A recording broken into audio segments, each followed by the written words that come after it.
Hello, today I'm going to walk you through how you can interact with FESTO MES manufacturing execution system using APIs.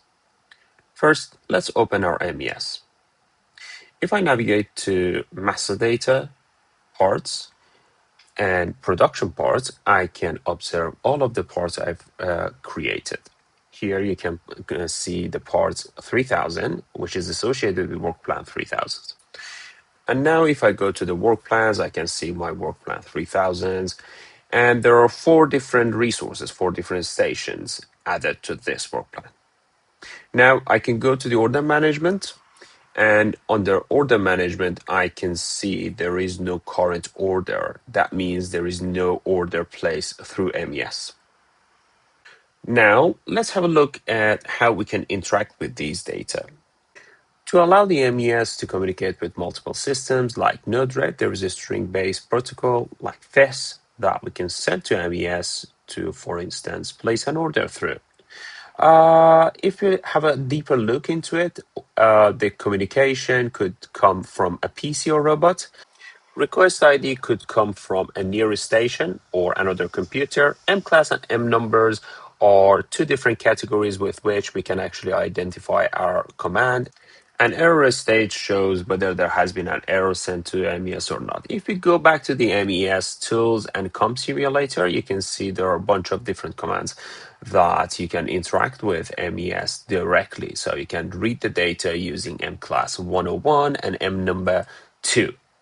Now let's test it on Node-RED.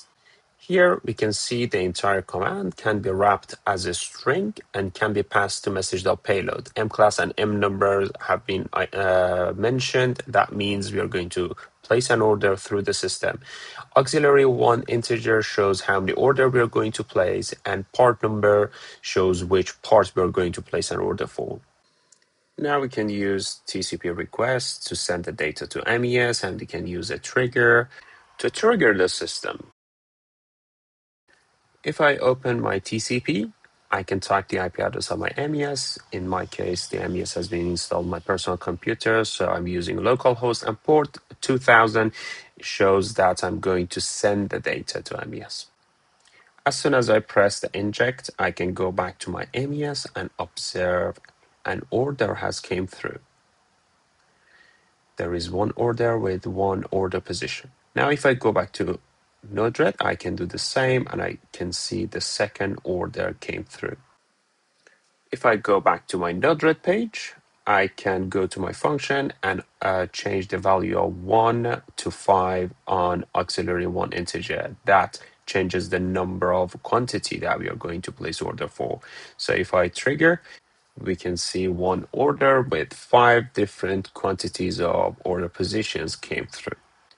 That's all for today's tip, and I hope you enjoyed this video.